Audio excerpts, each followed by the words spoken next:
Sean Layh, welcome to the Undraped Artist Podcast. Hi, Jeff. Thanks for having me on. Oh man, it's my pleasure. I am extremely excited to pick your brain because if you don't mind me saying, and I hope you don't take this as an insult because I mean it as a compliment, you might be Okay. one of the most underrated artists on Instagram because your work I'll is, take it as a compliment. it is, I mean, your work is so sophisticated and you just don't have enough followers to just, I mean, it just blows my mind how that whole algorithm works. You're not painting enough details of eyes or something for Instagram. Yeah, I don't quite get it myself. Instagram is obviously a really important tool. Not even a tool, honestly, without Instagram, I wouldn't be doing art. As in, I don't do art for Instagram, but without the interest or the clients or anything like this, I don't think I would have found my way back into the art world. So Really? it's a really important, yeah. So it's a very important tool for me. Like most people, I've got quite a fractious relationship with it.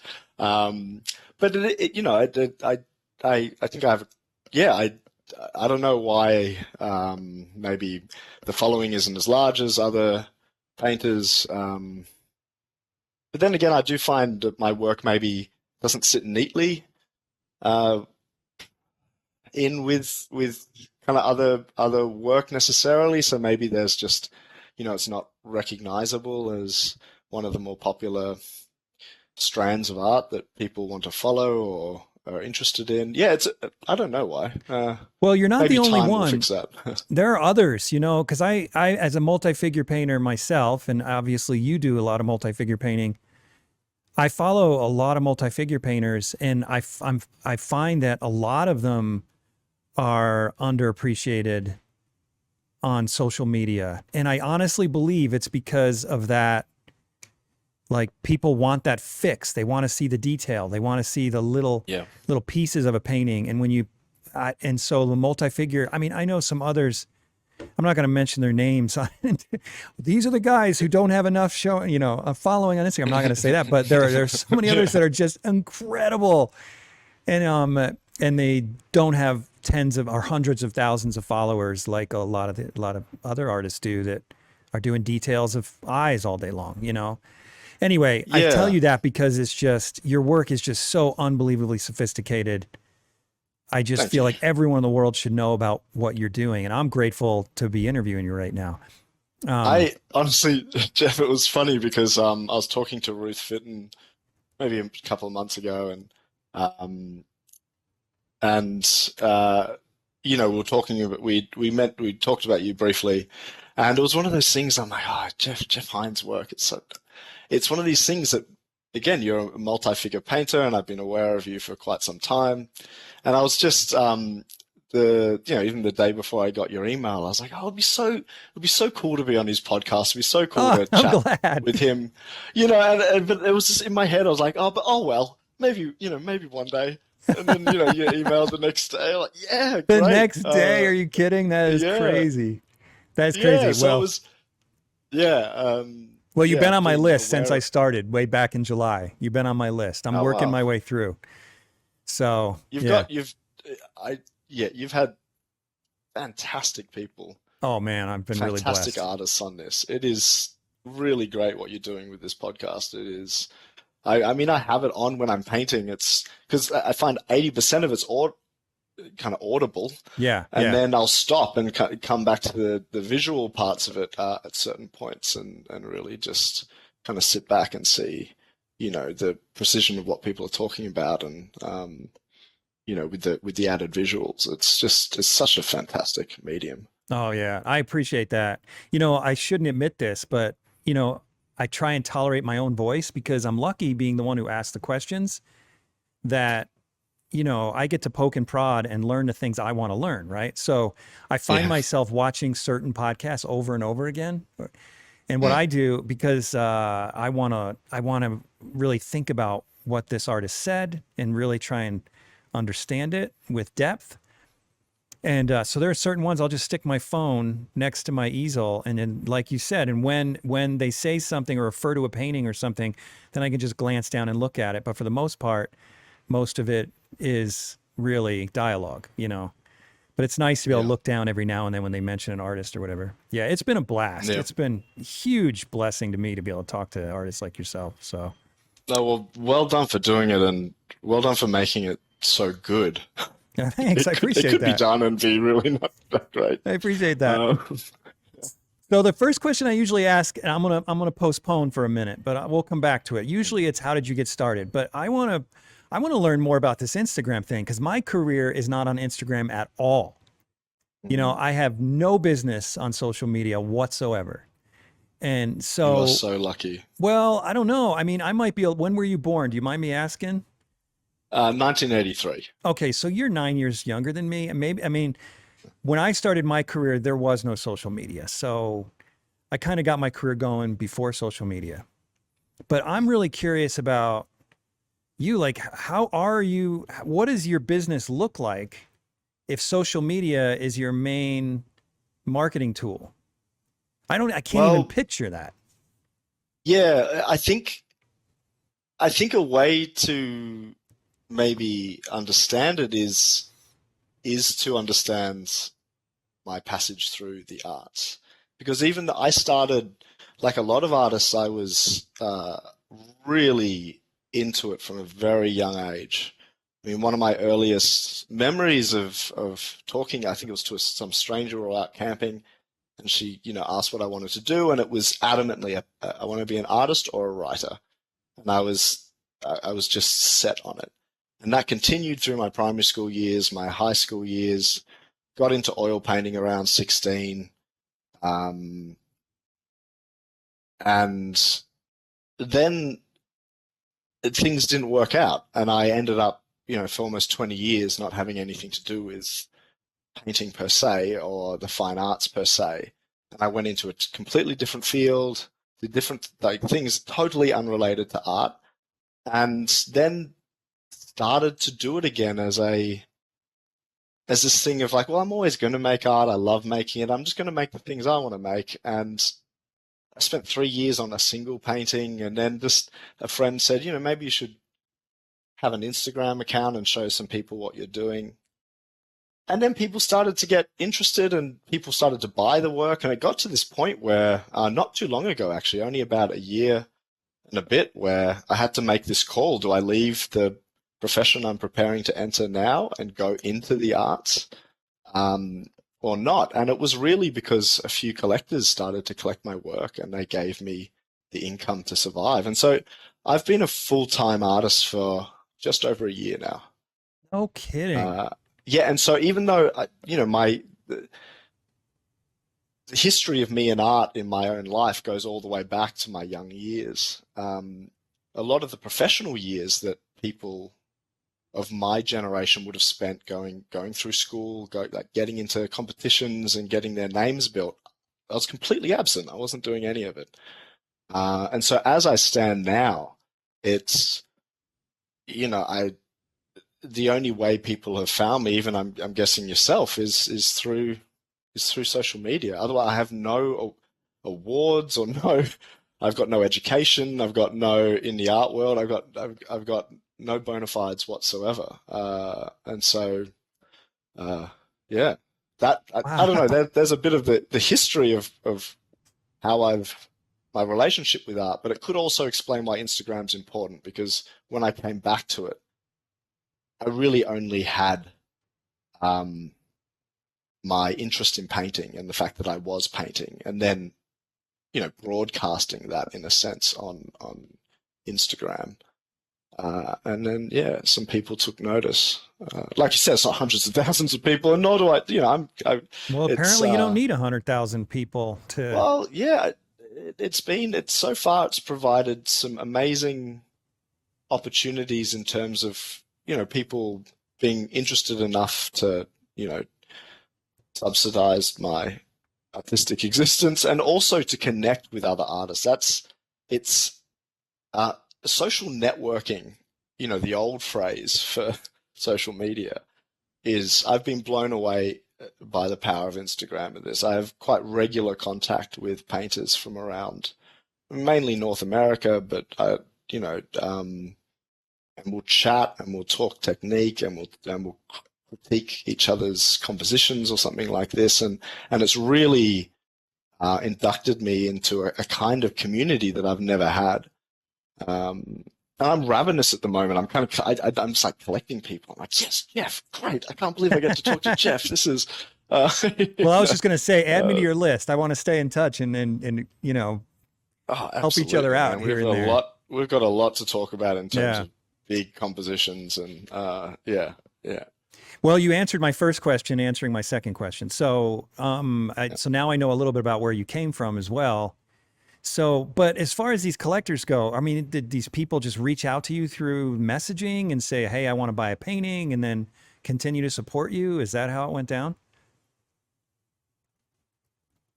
Literally, some friends of mine who of me and my wife bought the first big painting that I did. It's a big wave painting with a whole lot of monkeys on a raft. I don't know Yeah, if that you've one's seen it in incredible. amongst the. Yeah, and that I spent 3 years on that. Not solid, I mean, but it that was I think that was my education. Yeah, Yeah. my uh, and How big was it? they and I'm so bad with sizes. I actually tried to find out the other day. It's big. Well, It's on like, Masonite, so is it as tall as you, as MDFs. long as you? Is it the size of a Yeah, juniper tree? it's just it. I have no idea what a juniper I don't tree is. either. I'm just throwing to. It's yeah, it's as long as me. Okay, about 6 feet. Yeah, yeah. Okay. So and but with MDF panel, which is what I paint on, there's a real limitation to size. So you can't go as large as canvases without having to stitch boards together. And at that point, the weight of these things is just quite cumbersome. So that was kind of pushing the maximum size that I could paint at. And since then, I haven't quite painted to that size, but within the ballpark of that. But anyway, these friends purchased the piece, and really that was the beginning. And since then, some collectors have contacted me privately and purchased pieces. And then I did a couple of exhibitions, which are always, in my experience, is financially ruinous. And people bought some pieces, and then they've come back and been interested in newer ones. So there's a little staple of people who are I call it my short list. They kind of have dibs on the paintings. So when I'm done, I show them first. If they want to buy it, it's theirs. And if not, it kind of goes into the wider world. Hmm. Um, So you basically have yeah. patrons. It's like the old school way, but with social media, you've got your own patrons. Yeah, yes, in a way. And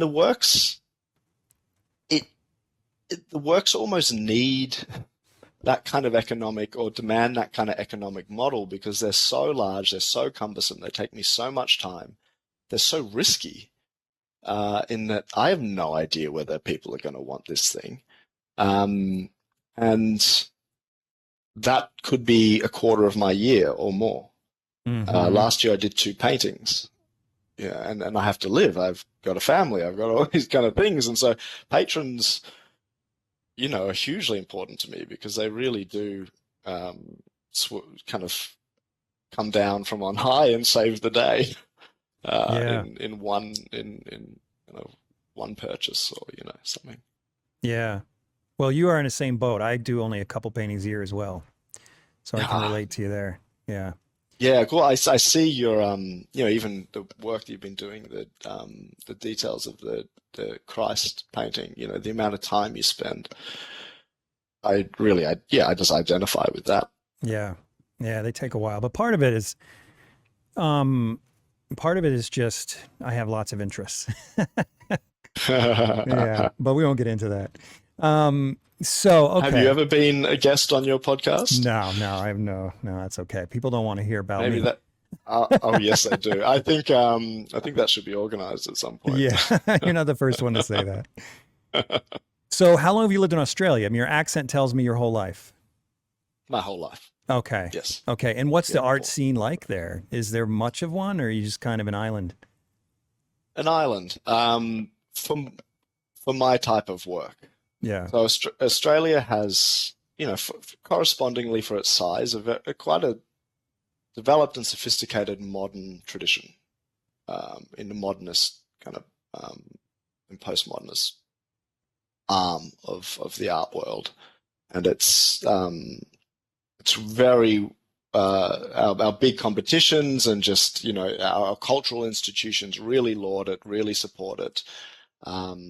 If there's this kind of sophisticated art conversation in Australia, it's very much belongs to that um, part of the arts. Whereas, dare I say, a kind of more traditional or realist style is, as far as I can tell, almost completely non-existent outside of individuals Hmm. who have just forged their own way. A bit like me, who didn't necessarily pick up their skills through any formal education, just doggedly applied themselves to the medium and found something to to make it work.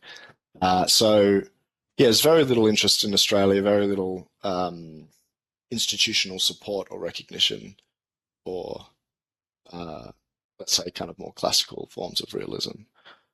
Yeah, Right. it's very isolating, Australia. In that regard, beautiful place to live, but yeah. Hmm.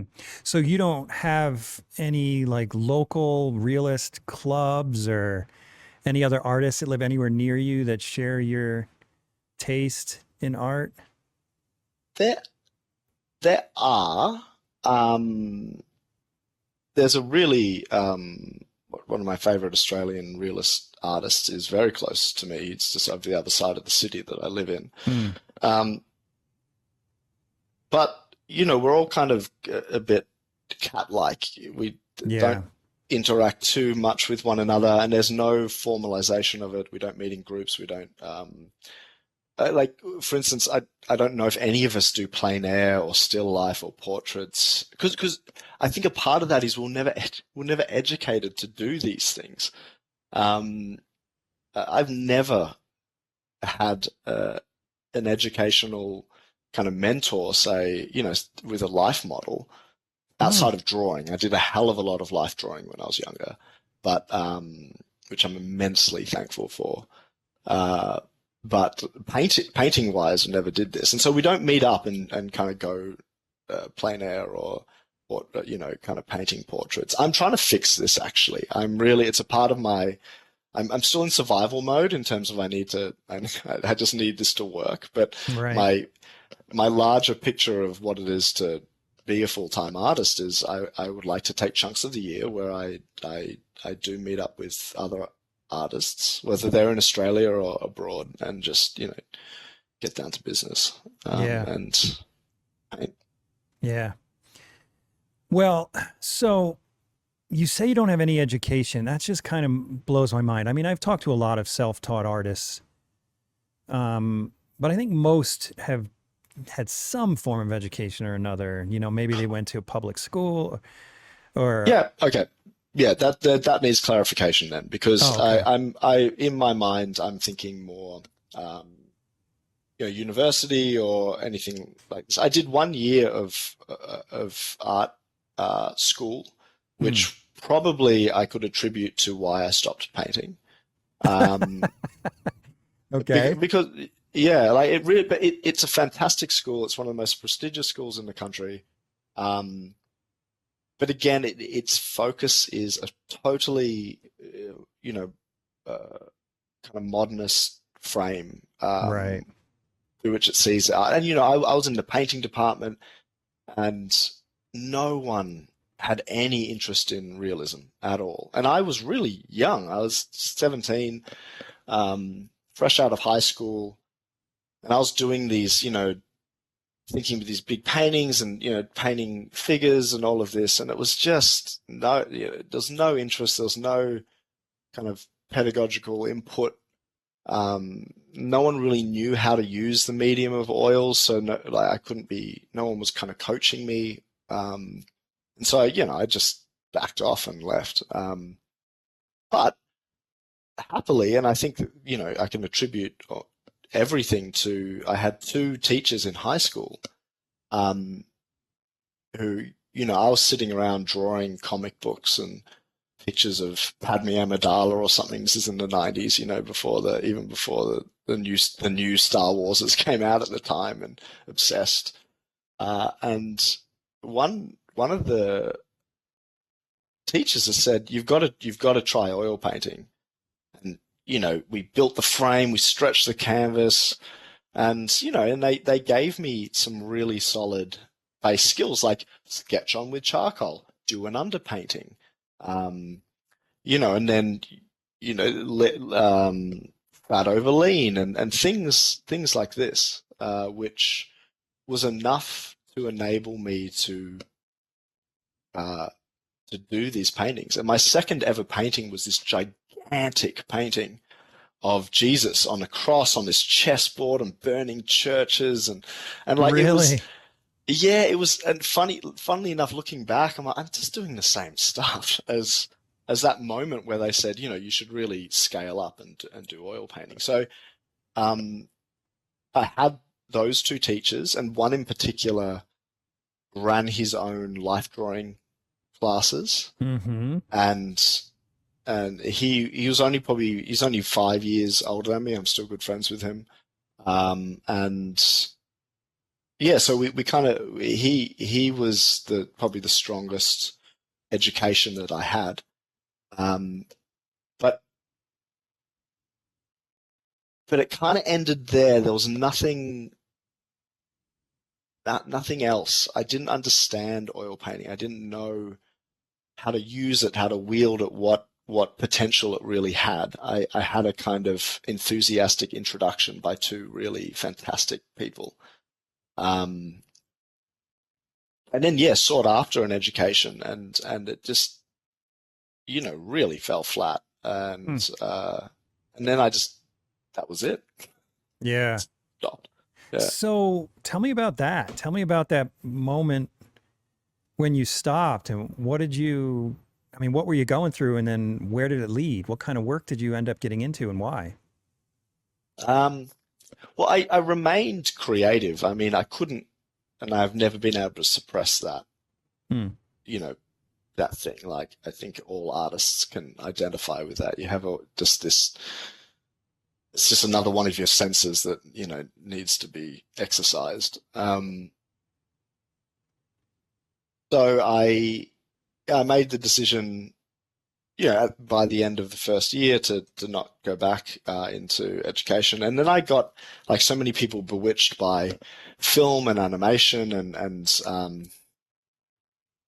and got a part-time job as basically a glorified bus driver, like in a tour guide, so I'd drive people around on these epic trips around where I live.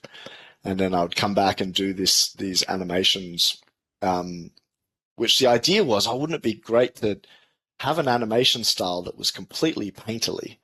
And this is 2003 or something. And so I taught myself to digitally paint, and really spent far too many years refining this 2-minute piece of animation. And then nothing at all came of this. And that was this final crisis where I went, stuff this. I'm leaving the art field altogether, and I'm going to go into something completely different. But it was really important for me, where I currently am, to have done that, because my compositional skills and my ability to use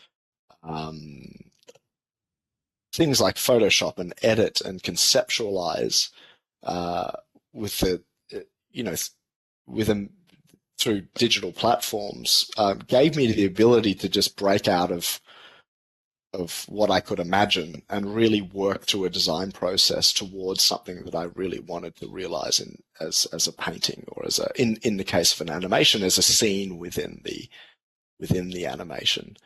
And so when I finally came back to painting, I was making these digital compositions that I was really into and liked a lot. And then the next spark in the mind was, these were supposed to be oil paintings. Hmm. So I remember all those years ago I oil painted. I should really do that. And then I took one of my designs and started working on it as a painting. So yeah, this isn't a depressing story in my mind. It's a really formative one, and I'm very glad now that I did, uh, jump into a kind of different part of the creative space and learn a whole lot of different skills. And at the time, I had no intention of using them um, as a way to flesh out or realize design for oil Hmm. paintings. But very happily, I came back to that place, and the merger of the two have been one of the most enriching kind of creative experiences that I've had. So, okay, so correct me if I'm wrong, but this is what I'm kind of hearing from you. Do you see that it's possible that if you had gone right from college to being a full-time painter, you might have not evolved into the same type of painter that you are now, because you had 20 years to play around with Photoshop and create digital mock-ups, and you didn't even realize you were preparing to become the type of painter that you are now, Yes, who uses this digital media? yes, I, maybe if we reran the tape of life, I might somehow get back to where I am now. But it was that hiatus where I no longer had an expectation that any of this would lead to oil painting per se. Um, that was the most liberating thing. And even my source materials, for instance, are things that, like yourself, I have many interests, and I sat around and read a whole bunch of things that I really enjoyed, and over time, these things have become the source material or the inspiration for the work I paint as well. And all of that was completely independent of any idea I had of being in a career in the arts or an oil painter or anything like this. And I get the impression that maybe if let's say the trajectory had been an interest in painting at high school and a really nice foundational introduction, and I went and got technically quite good, at that point I had nothing to really paint. And so, let's say I started painting things and just trying to survive off that. I don't know how I would have had the time or the space to be able to maybe develop some of these other skills, which ultimately have led to the type of work that I now make. So I'm really thankful for that. I'm thankful that I wasn't successful.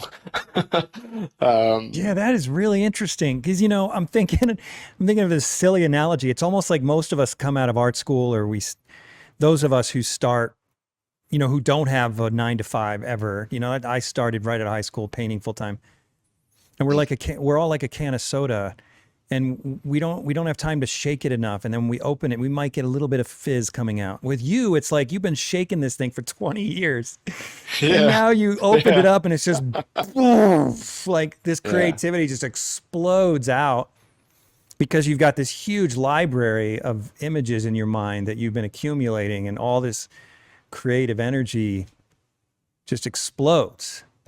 That's what it seems like to I me looking from the outside. yeah. Well, it's kind of what, without the corresponding rush of emotion, that's kind of what it feels like. It is, um, when I do sit back and have the time to reflect on it, it feels very much like that, as if I was, in the woods for 20 years with a purpose, but as in building all these things that I would eventually use. But of course, if you go back in those 20 years and ask me at time points what I thought of my lack of success, I don't think I'd be very sanguine about it, probably. It would be like, well, that was just a disappointing thing that happened. And now I don't do it. Thank you very much. Can we change the subject? That's funny. But it is, it's like, it's, it's a massive relief for me because I get to merge a lot of things that I love a lot.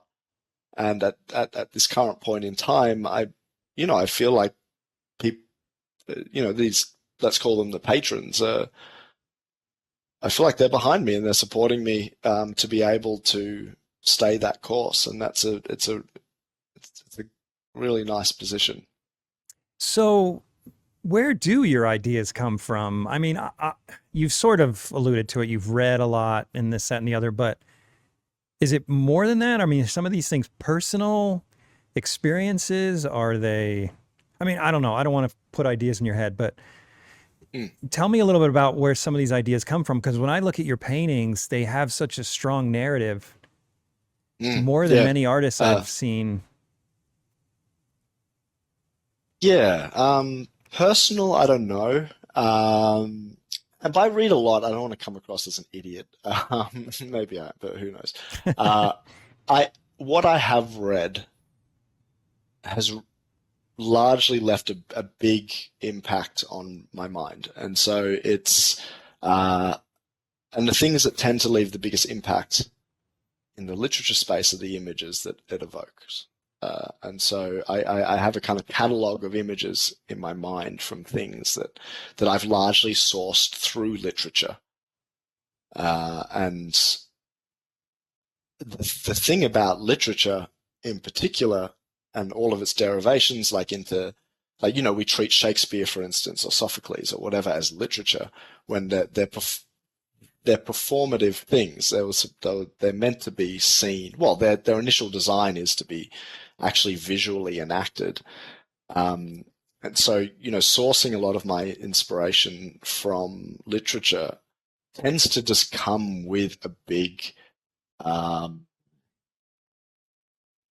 narrative component, I guess, because that's the nature of the source material. But then, of course, I can't at all rule out when I was younger, like so many kids of the 80s and 90s, I just loved the big cinematic world that was surrounding me.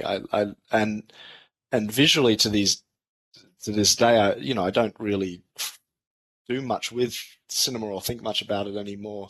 But I might go back and see a snippet of something like Raiders of the Lost Ark or a Star Wars and just be struck by visuals and how impacted I probably was by all of that, the storytelling. Weirdly, I was just this morning, I was having a coffee and I thought about this scene from, I think it's Raiders of the Lost Ark, where there's this flamboyant sword guy and Indy's in this crowd and he just shoots him and goes on with his business. And it's like the visuals of this and the kind of the story of these little micro stories happening on the screen keep popping up in my mind after all these years.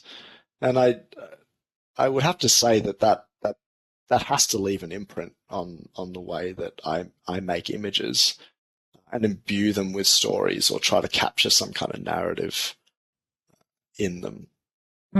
So are you literally illustrating some of these books?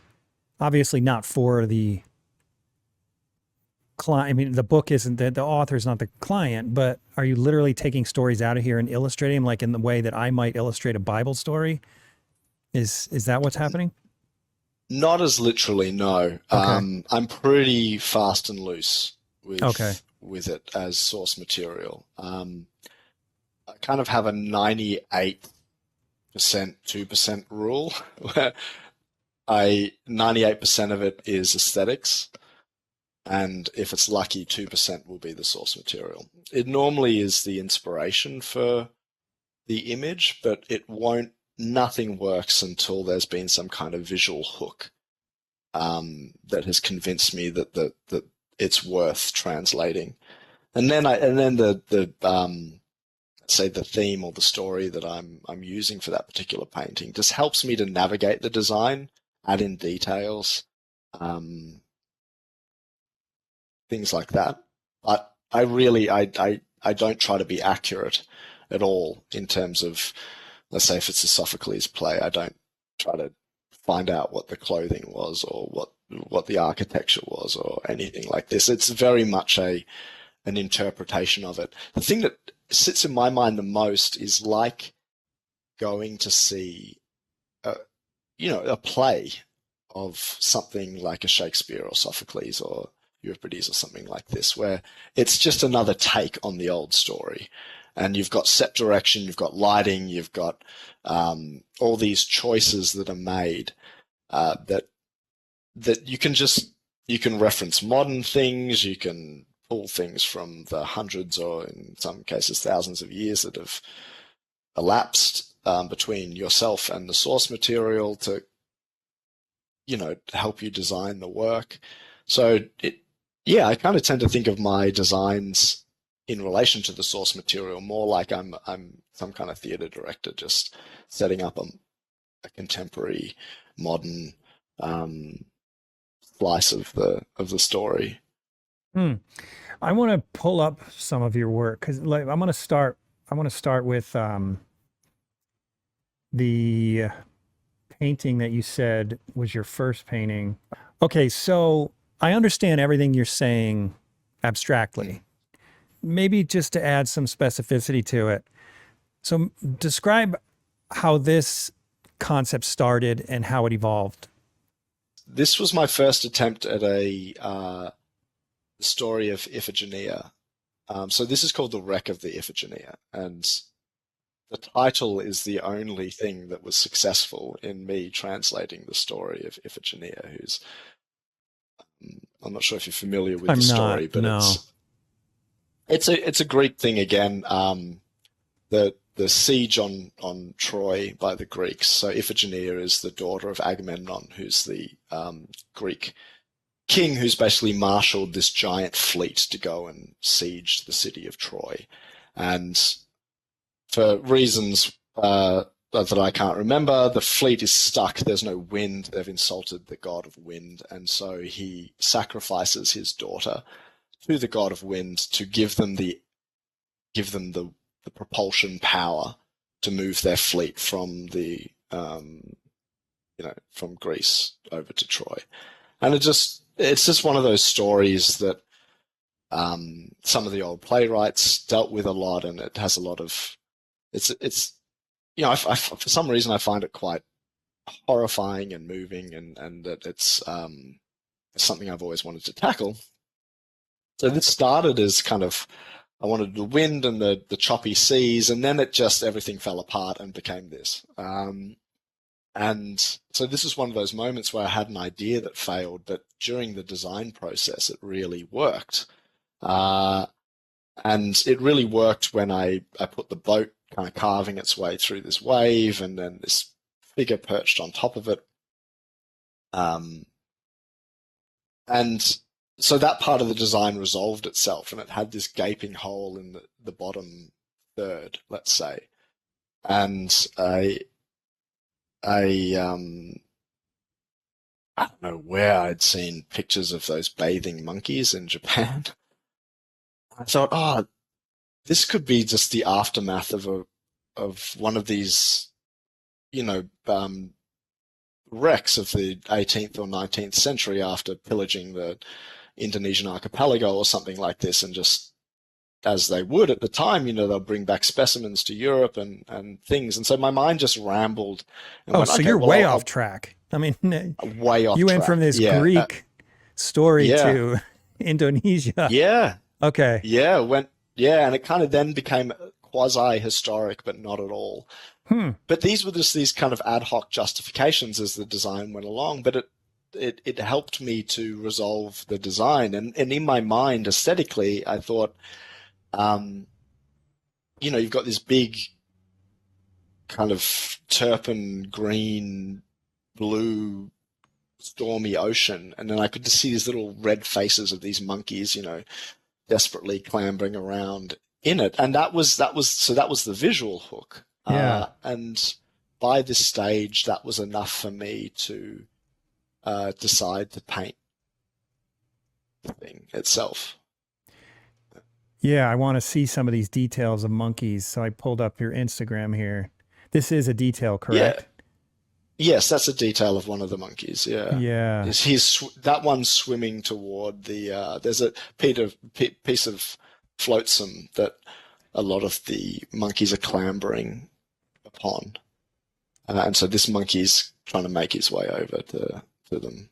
And here's another detail a whole bunch of them. Oh, and these little Yeah, baby monkeys. yeah, it's pretty. And they were all. I uh, I I, I took that. What I tried to do was, you know, um, do what a lot of paintings like this do. You try to imbue these figures with some kind of human emotion. And so I was just playing with the different emotions. Some were resigned, fearful, frightened, angry. Uh, and so this little raft was a kind of became for me while I was painting it to keep me interested, this little microcosm of maybe human reactions to this oblivion that they were all about to face or were facing. Which Wow. isn't the cheeriest thing, but it interests me enough to propel the work forward. Um, And I have to point out that the first name I see is liked by Kim Jong-gi. Rest in peace. We'll miss him, but that's quite a compliment. oh, Um, do you know what? I'd never even seen that. oh, you didn't? Wow, Yeah. I didn't. Yeah. That's Oh pretty man, awesome. Yeah. that is really awesome. Well, Yeah. so okay, Huh. so I've been I can't resist. I didn't want to I wanted to talk to you about other stuff before we got into the technical stuff, but as a painter, I can't resist. So I've Okay. got to know how you put this thing together. First of all, here's some thoughts I have, and I hope to be able to maybe you could kind of walk me through it. But first of all, where the heck do you get the reference for this thing? Second of all, how in the world did you get the lighting to work with your painting? Because I know the reference could have been consistent with the lighting in your painting. Maybe we could start No. with those two questions. Yeah. So my reference source has evolved a lot. Now I have a very militant. Um, or maybe I should backpedal just a little bit to say that my pieces require a hell of a lot of references. References that I might take 2% myself of the references that I use in an artwork. Um, and and the reason for that is largely that I can't set these things up. I Mm-hmm. find it No like way. it just yeah. So what I now do is there's these amazing um, um, royalty-free caches that photographers just contribute vast amounts of their catalog to, and they're completely license-free images. And I'm just eternally grateful to these people. And what tends to happen actually is when let's say I sell a painting and there's maybe 4 or 5 really prominent references in there, I'll then donate money to those. It's not donate, like, yeah, well, maybe it is called, they call it donating. I Yeah. give money to these photographers just to thank them for their sheer benevolence. Yeah, that's kind of you. Um, and then the other the other avenue to getting the good resources is paying for them. And so I have I'll search, and if it comes down to it and there's these things that I need to purchase, I'll normally fiddle around with them a bit in my design process, and if it's going to work, I'll go and buy the image, and then I'll really work it into it. Um, So you'll fiddle This around with one, one with watermarks and whatnot on it, and then if it works, you'll go get the original. yes, Okay. yes. And there is a third part, which has only ever worked a couple of times, which is trying to find and contact the owner of the image. And every time I've been able to do that, they've said yes. Hmm. But it's really difficult, especially when you're just searching through a sea of stuff to find, where this image has come from, who owns it, and, so on. Um, so in terms of how to then integrate vast amounts of references into a Yeah. coherent whole, this is um, largely, I do a little bit of it in my design process. I try to, I play with the contrasts and the colors and all of this, but ultimately in my mind, it's constructing this world that then I will, when I'm painting, I'll do deliberate modifications to make it all gel together. And I spend so long in the design process that it really forms this almost three-dimensional um, image in my mind where I can see as far as I'm able how the light might interact in this space. No, not authentically at all, just realistically, if that makes sense. It's not Hmm. if the physics of it is completely off, but the look of it is right, if that makes any sense. Yeah. Yeah. I So, interviewed David Dibble. Did you get a chance to hear that interview with David Dibble? oh, yes, and there are sections of that I've listened to multiple times. Yeah.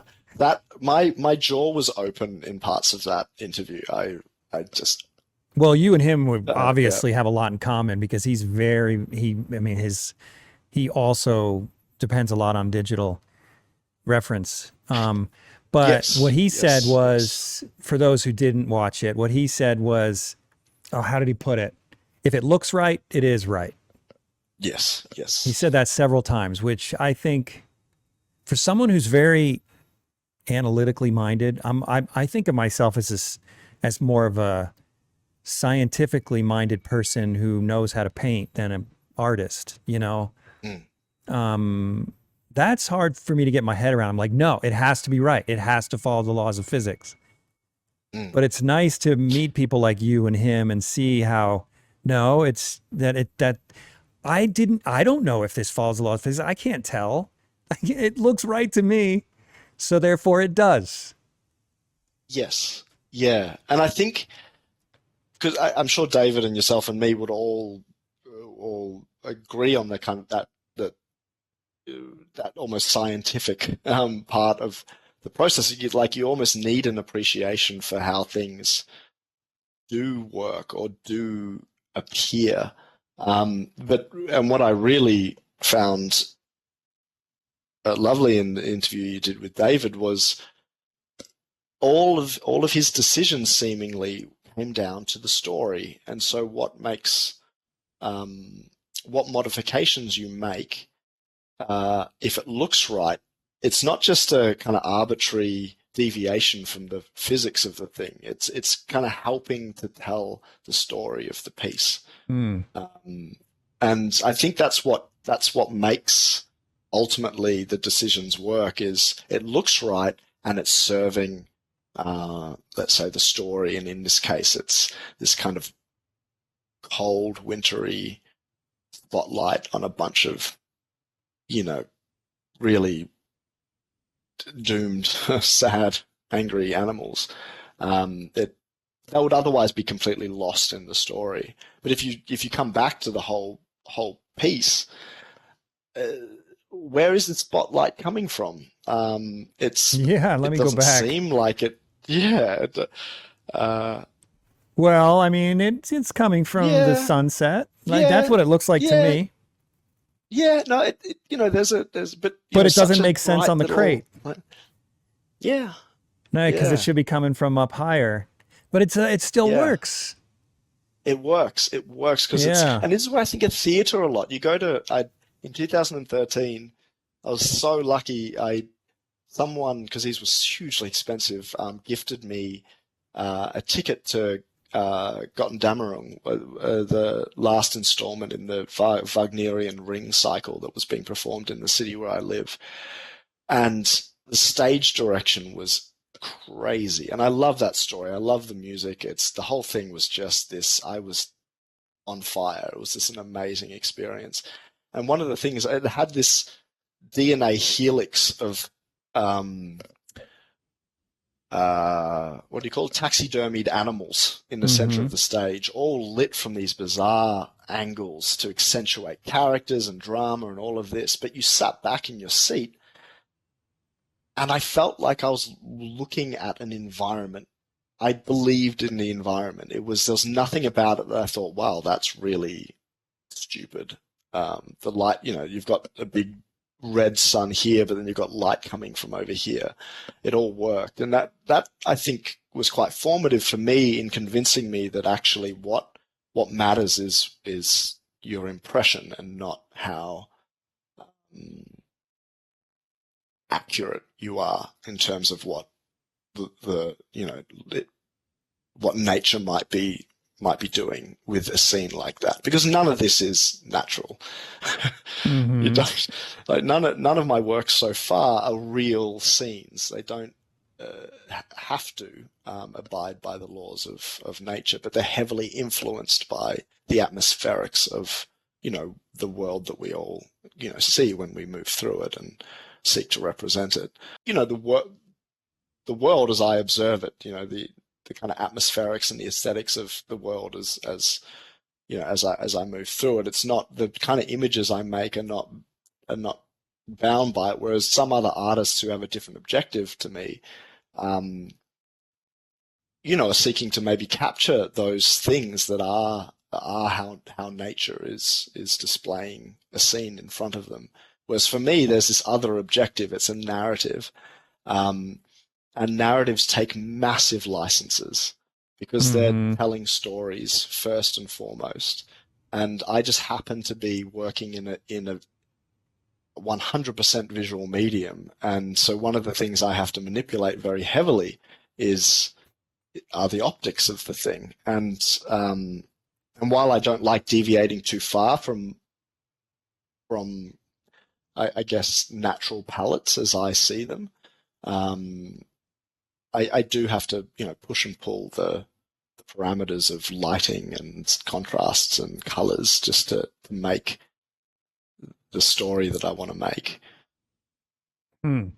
So obviously you can't completely throw physics out the window. I mean, No, right? otherwise You've got to this would be obey. upside down, and there'd Yeah. be yeah, Yeah. yeah, Yeah. yeah. So I mean, can you comment? Maybe it's an impossible question to answer, but can you comment on where that line is? I mean, okay, let's go back I to that detail again first. Like, okay, so yeah, this is lit from too high to make that shadow, and yet it yep, works. But yet, yeah. if independently, it seems natural not knowing where the light source is. So is that the criteria that it works with some light source? Not necessarily the one you've got in the painting, but at least something? Or where is that line? I There is a line, and I sit on a very conservative end of that line. Um, of course, I uh, do things that, like this instance here, where it's obviously the lighting and the sources are all out of whack. But it comes down to the narrative again. These are narratives based in the world that we live in. They're referencing humans, they're referencing our experiences, they're referencing our history and our cultures and all of this stuff. And so to me, and all of these took place and are understandable in the world we live in. And so you can see these more, let's say, fantasy artwork tends to really exaggerate the physics of everything, and so you might have things flipping around and floating and doing things that are not the kind of stories that I'm interested in telling at this point. And so I don't think I will at any point, I imagine, but it's it's trying to get it as unremarkable or as real as possible, so that when you do look at it, it's not jarring. It doesn't strike you as being wrong, but it's right. And one of the other things about this and these paintings, and maybe these types of paintings, multi-figure, large paintings in particular, is they're so different. Paintings are always different to the photographs, always different, obviously, to the Instagram representation of them. But scale matters. The texture of paint matters. The opacity of the layers matter. The way the light is interacting matters. And so you stand in front of this painting. It's a very big painting. You very rarely get the full, when we look at it as a thumbnail, I don't think there'll ever be a situation in this painting's life where you could get that kind of distance from it. And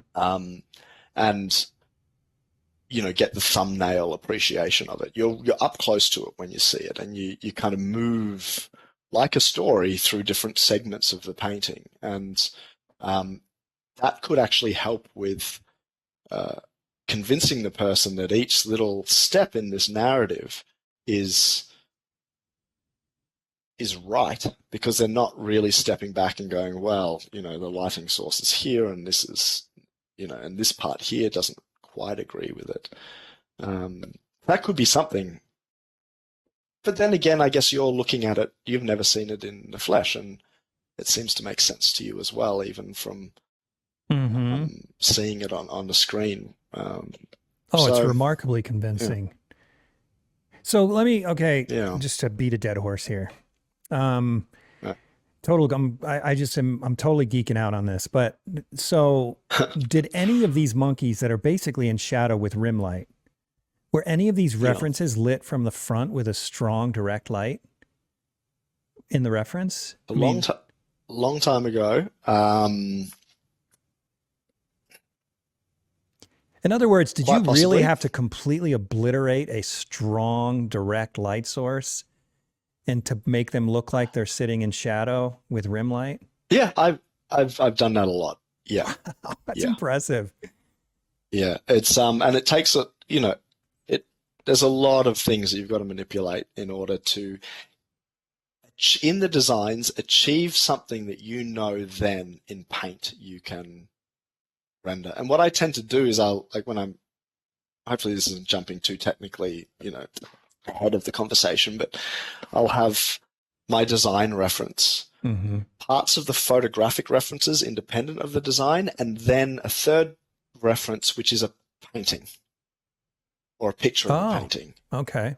And I do this composite thing in my mind. I'm like, well, this is my design, and it has a lot of the information I want to convey. This is the photographic source, and it has other qualities to it that I might want to pick up on somehow. So the photographic source, as in the first one was the montage of photographs. The second one is the individual photograph. Yes. And then I'm not the photograph. I'm not trying to represent the photograph at all. Right. In fact, I've completely deviated from it, but the photograph still captures information I can't pull across into my composites. Right. And so there might be something about the edges or whatever that might be worth paying attention to. That in my cut and paste kind of collage-y design, that they don't exist anymore. And couched in this conversation about what is real and what isn't, there's this point where I've got the overall convincing design, and then I can deviate all over the place from the hard and fast rules of what is accurate in a photograph, what is accurate in life, to suit what is happening in the painting. Those joyful moments in the painting where you're creating effects, you're like, oh, that's nice. And it sits in there, it works, but if I was to sit down and analyze it, it should be changed. But at that point, that's that kind of slavish relationship to the source material that a lot of people talk about when they're talking about painting from photographs. Like the photograph dominates the the painting rather than the painting just, drawing from the photograph, if that makes Mm-hmm. sense. Mm-hmm. And then, of course, and very importantly, I'll have, and these could just be books of paintings or my own paintings just next to me, where I'll let my eyes go to them and kind of let my eyes remember that ultimately what my object and goal is here is this is a painting. And that these elaborate references and these elaborate designs that I've come up with are simply tools. And reproducing them in high fidelity is not my ultimate goal. It's to create a coherent, and like visually beautiful to stand in the presence of painting. Hmm. Whether that's achieved or not is a different. Let's just step back and go. That's the aim. Oh, Yeah. it's funny you said visually beautiful. I just interviewed Connor Walton. He posted this morning, actually, which for you in Australia would have been last night. But Right. he says he's absolutely not interested in beauty.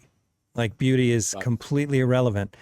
And it's fun to see the different priorities that different artists have, because I love both of your works, but it's a Yeah. totally different Yeah. perspective. You're after beauty, and which is what Yeah. I'm more after as well. Yeah. Okay. Because I have to live with it. Yeah. Yeah. I guess. Yeah. Yeah. So, okay. Okay. I'm gonna leave this one alone after this question. Okay. The crates. Is that also, Yeah. I mean, did you photograph crates or did you find crate reference? For this, everything was, like one of these crates, or some of these crates were a photo that I did take. Um, Again, a bit too long ago, Yeah. and I no longer have the designs for it, so I can't pick apart the layers and see what was what. Okay. Um, And then the but water in it, what I'm mm, imagining is just your water is spectacular. It's like an explosion as much as a wave. Like, I wish I could yeah, zoom into this part right here. uh, That's eye candy right there. yeah, I just really want to look at that. yeah, But yeah. It it is, just looks like a yeah. bunch of, you must have just gotten tons of different wave reference and squished them all together until you got the shapes that you want. Yes, that's exactly what happened. And it's funny because that big plume Yeah. is me at the end of my tether. So this is at, year 3. I'm so sick of this painting at this stage. And see, it's got a kind of vapory quality to it. Yeah. That's because I just, like, honestly, if I'm just to be honest, I was done. I just wanted this thing out of my life. And just, yeah, I don't know, just rendered it in a way that the rest of the painting wasn't really rendered. And funnily enough, I mean, it works. It works perfectly, I think, for what the image is. But yeah, to answer the question, like there were multiple references, and it was about in the mind's eye, I guess, gelling them together. And you can Yeah. do a bit of this in photo. Like, I know there's really skilled people with Photoshop. I am a caveman when it comes to Photoshop. I have maybe 5 or 6 manipulation tools up my sleeve, and the rest I leave well alone. But my object isn't to create a finished Photoshop thing. It's just to kind of compose things. Right.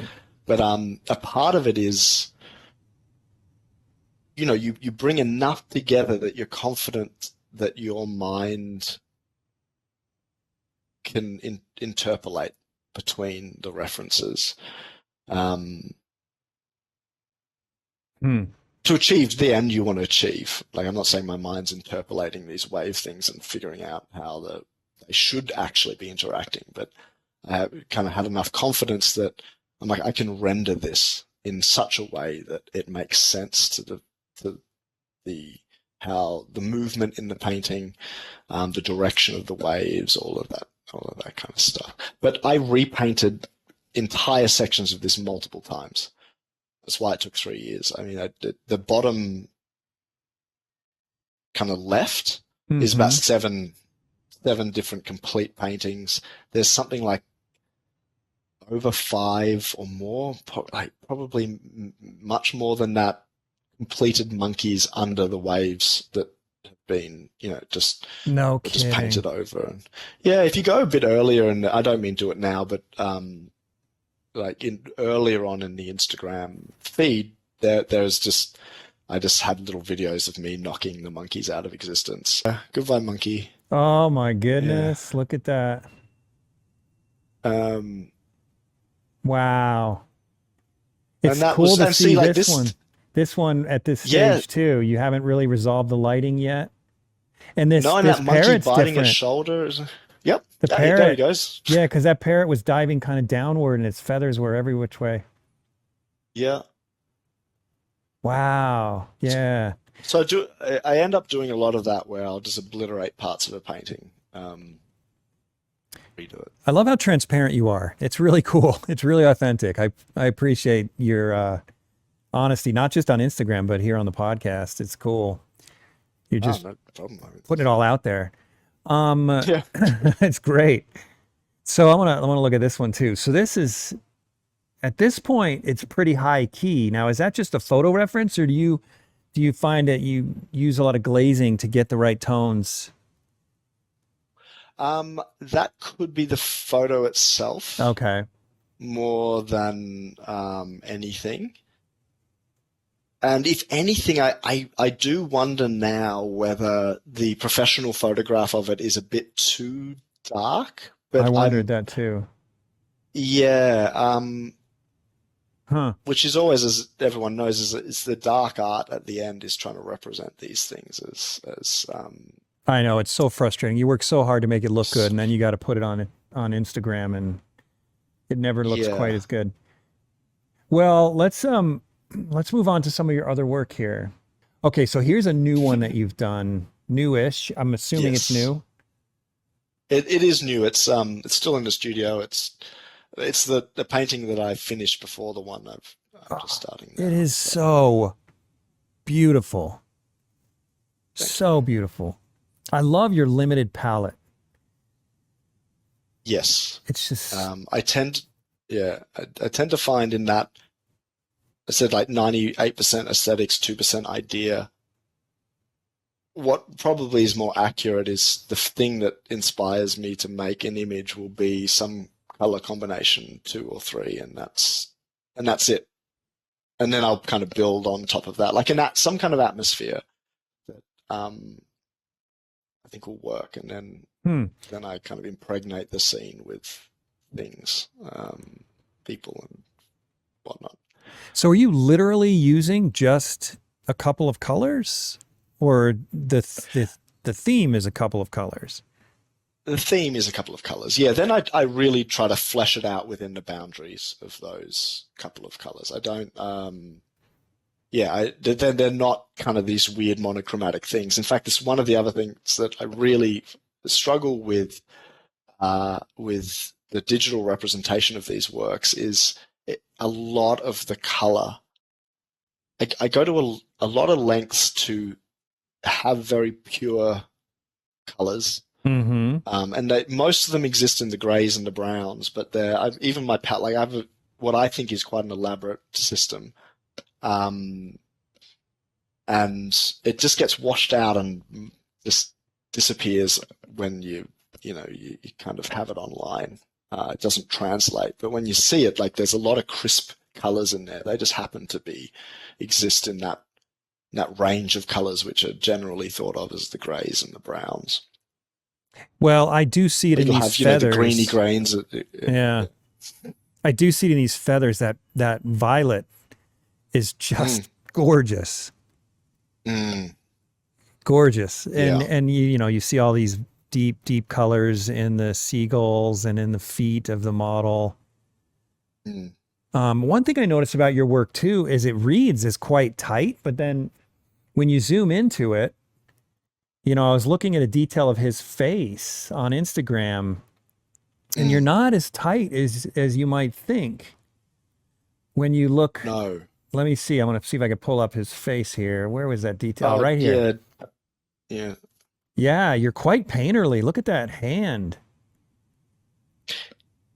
Yeah, and that's what I mean, that's because my style, like most people, let's not call it style, but whatever, my learning, my technique is, I'm still progressing a lot, and it's I love the looseness of paint, Mm-hmm. and it's one of the tensions in what I do is I do these really meticulous designs, and everything about it just says tightness. And so one of the challenges for me in my daily painting practice is I might be in there rendering some part of this big composition, but I'm really trying to just go, what are these decisions I can make about the edges and the colors and just, you know, to capture a hand, not render completely a hand.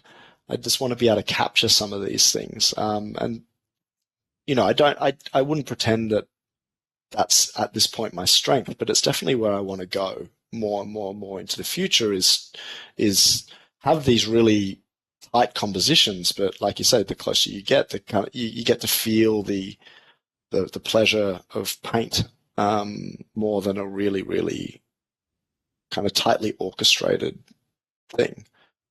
Makes sense. I don't Oh, know if it makes sense. absolutely. Absolutely. I'm gonna look at a couple more details. Let's see, maybe his feet. Yeah, it's so loose. Mm. So much looser than I imagined. Okay, so I want to go over this is something that I don't quite understand. I want to go over one of your dry media works. Okay, so here is one that is dry media tinted charcoal, Conte, pastel.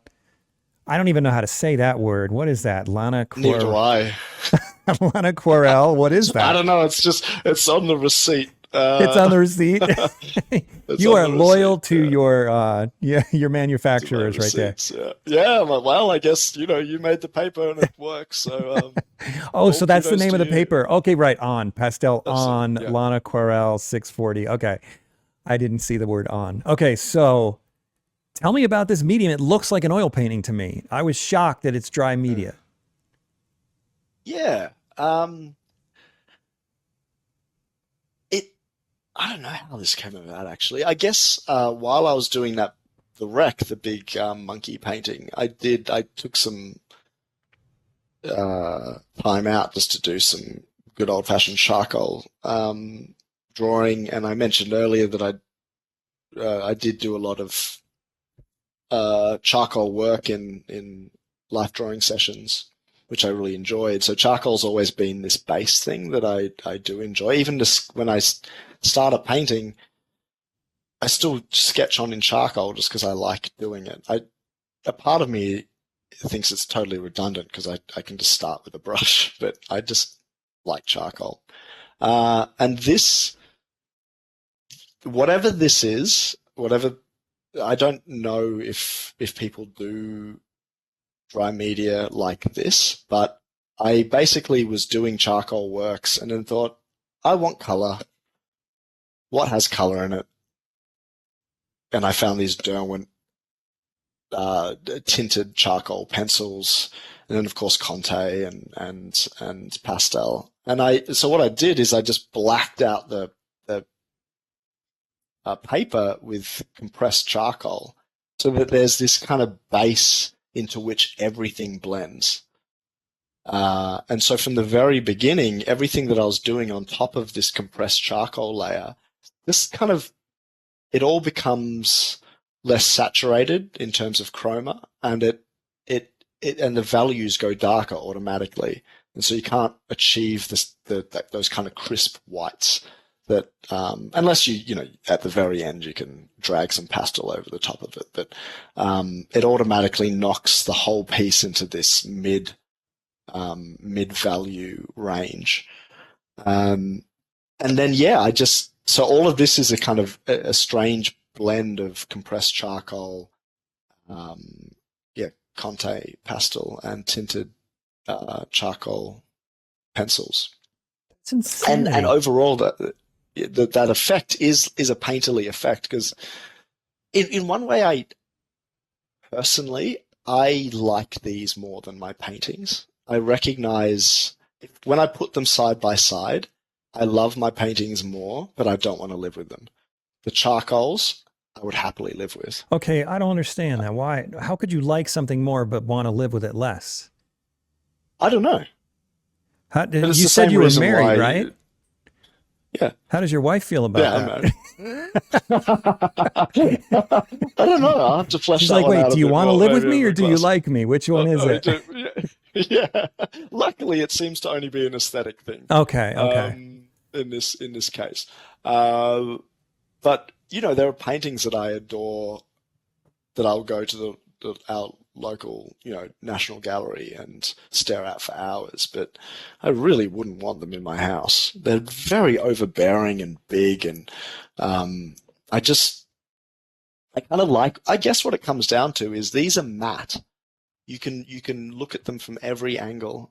And I live in an apartment. It's a very small space. I don't want this giant reflective, weird um, thing in my space. But maybe that would change Hmm. if I lived in a larger area where it could be lit properly and you can get the appropriate amount of distance from it. But Right. as an apartment dweller, um, a, this is quite a sizable charcoal. Well, I keep calling it charcoal as a Yeah, it's 4 feet by troll. 3 feet. That's huge.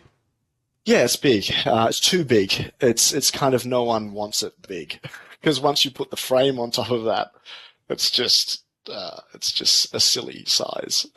But I happily have it up in the apartment. So Wow. No one wants it big. Well, I want it, so we'll have to talk about how much that's going to cost me. I want everything you paint, though. Everything you draw, everything you paint. Man, well, it's gorgeous. And it's cool that you've kind of come up with your own medium. If you're interested in that matte thing, have you ever tried gouache?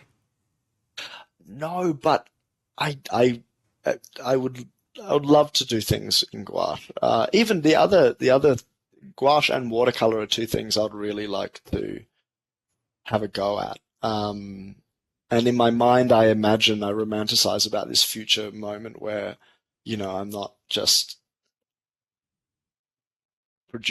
spending months and months and months on a single piece where I can take some time to play with these other mediums. And that's what happened with this. I was very fortunate that I did give myself the time just to play with a new medium, and it had a really great result. Like I'm hoping this year to maybe do another two of these dry media pieces. Hmm. Yeah, I hope Because you I do.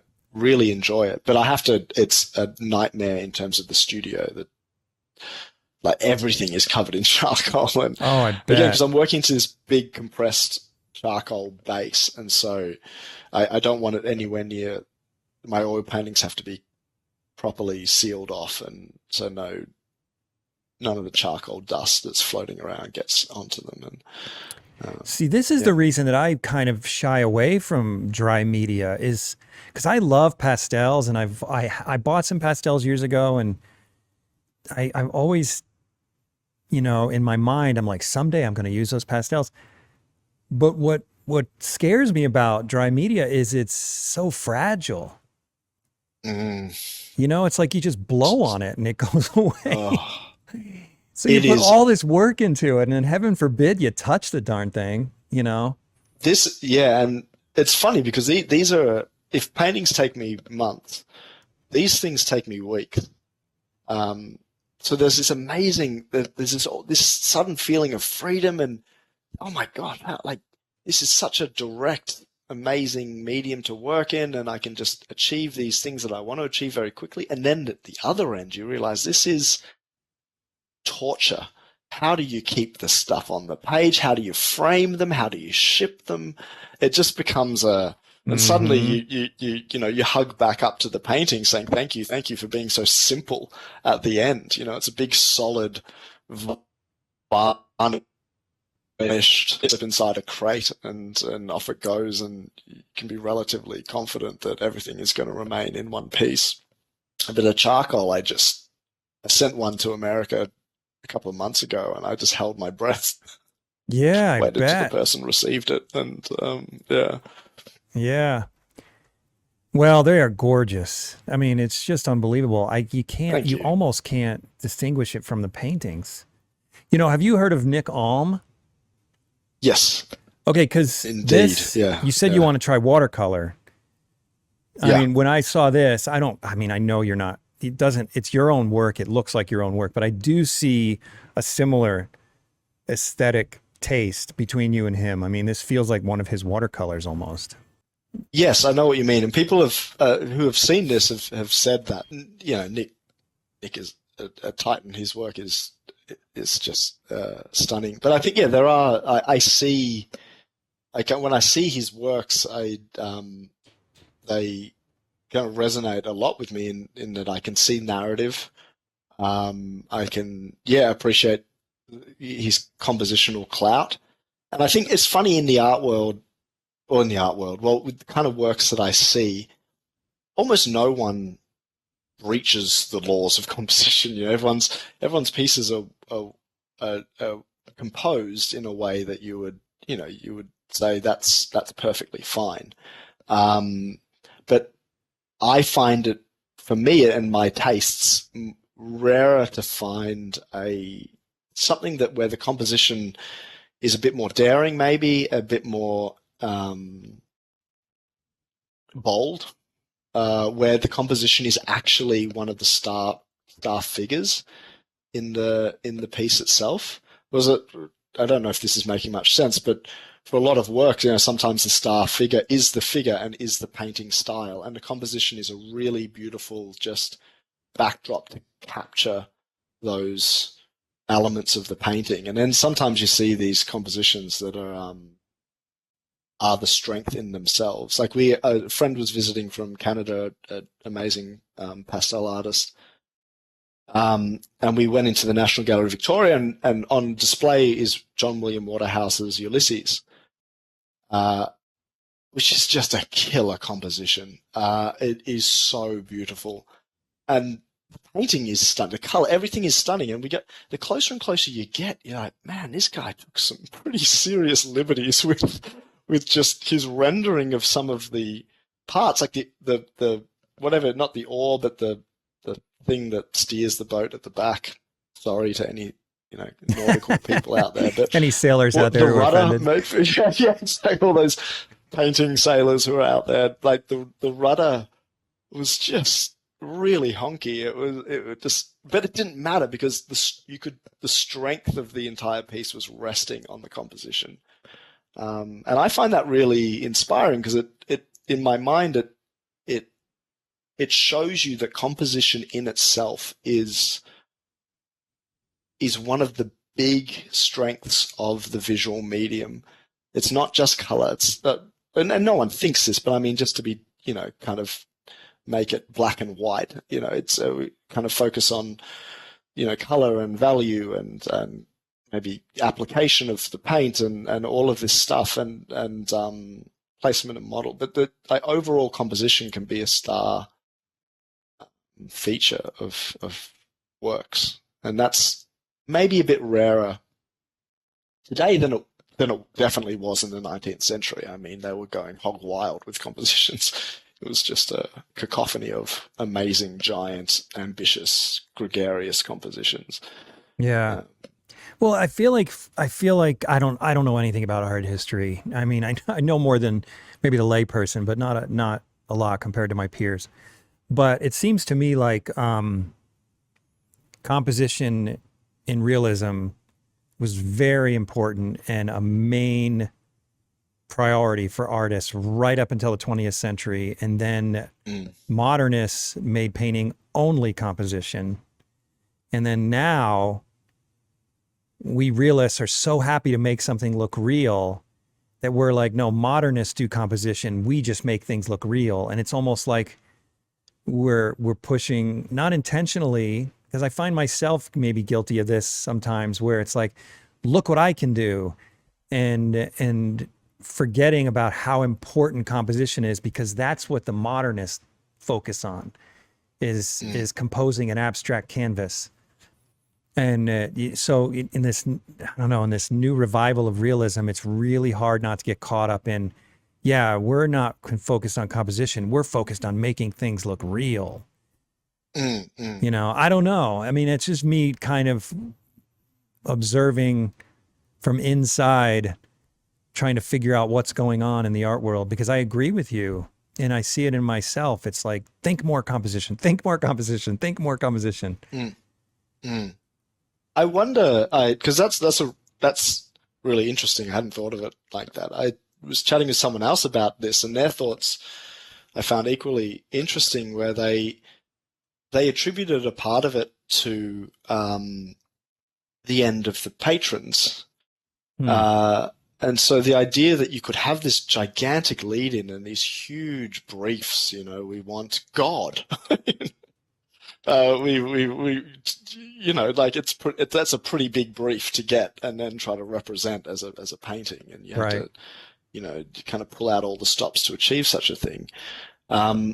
Whereas now, now a lot of the market is quite fractious, and you paint these paintings and they go to competitions, they go to collectors, they have to be quite movable, they have to be light, economically viable, and so there could be this kind of economic part of the explanation as well, where we're just in different economic times, and the demands on artists and what is feasible has meant that things have become uh,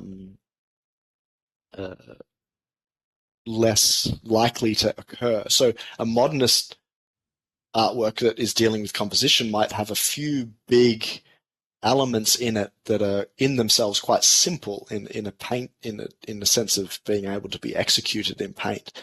But then you come up against a realist painter trying to cover the same space with the same bold composition, and it takes them months. Mm-hmm. And then they're up against the problem of like, Jesus, is this going to, pardon me, is this going to sell, or is this viable? Is this going to bankrupt me? And yeah, I just thought that was an interesting position, because it needs it requires an explanation. Yeah, to be What fixed. happened? If it needs to be fixed. I mean, there are a lot of great artists Yeah, out there. All the ones I'm interviewing all do great compositions. yeah, But I think yes, I think you're right that sometimes composition, it's easy to forget about it a little bit. yeah, Yeah. Well, definitely, and that's one yeah. of the things I love about your work is I mean, I'm looking at it, and so to me, the ultimate painting is one that is both. So this is actually how I define fine art. It's fine art has three things. It's got good craftsmanship, a good idea, and good composition. Mm, And when I look at yours, it's got the whole thing. I mean, because you could just have a great, you could just have a good composition, then you have an abstract painting. But then you can have a good craftsmanship and not have good design or a good idea, and then it's just a picture. It's like, yeah, well, what's the mm, big deal? You painted a face, it looks like them. What's the big deal? It's not that interesting to look at. mm, But when you have all three, it's just magic. And that's what I'm seeing in your work. I can look at it. It's just so beautiful in just a thumbnail because it's so well composed. But then I can look at this. My gosh, man, that seagull is so beautifully painted. So the craftsmanship is there as well. You've got the great concepts, great design, and great craftsmanship. So kudos to you on that. thank you. And that's just my definition. Someone else might see it differently, of course, but No, but I mean, I think it's totally applicable to, I guess, broadly the camp of painting that we sit within, which has a long tradition. Like it's mm-hmm. um, I know, and one of my favorite, if they are branches, of course, these things have permeable boundaries as they go along. But the invention of plein air painting with the technological innovations of the paint tube and all of this stuff and all of the amazing things that were unlocked in that period from the 1830s through to now, that direct painting thing that has become, I think, one of the most technically beautiful forms of painting today. And long before that, with the studio paintings, the indirect styles, and it's one of the things that I like to try to do is to keep the the kind of thread long. As in, we belong to a really old tradition, and it has lots of different byways, lots of different little cul-de-sacs that people can fight in and get sequestered in and be that thing. But when you take painting as especially let's kind of confine it to the Western tradition. It has a really long old. It is very old, and we can exhaust our entire lives trying to just participate in that tradition. And when I do look at it in the broadest possible strokes, I see composition, I see story, I see narrative, I see so much stuff that kind of almost comes together in your definition. It needs an idea. It required skill, and these. If we're thinking about let's say the masters of the Renaissance or something like this, they definitely had, like, that was the era of the birth of a very contemporary composition, with their finally figuring out perspectives and all of these types of things. And to me, I find a bit of a not just a bit, like a large part of my interest in the medium and me working within it is kind of harkening back to some of those strengths that have been in our discipline for a very, very long time. And I'm in just as much awe with the stuff that's going on now and has been going on in the last 200 years. But we can go back further than that as well, and be wanting to bring some of those elements into our contemporary practice. So I got a question for you about composition, because as I've kind of alluded to, if I didn't come right out and say it, composition is probably my biggest weakness, I believe. I can make a thing look like a thing, and I think the reason composition is so difficult is because it's not easily measured. As a portrait painter, when I make it look like a person, one could argue that I've succeeded because I had a very clear goal and a very, something that was, very, once I reach it, it's a definitive result, outcome that I can measure. With composition, why is composition good or bad?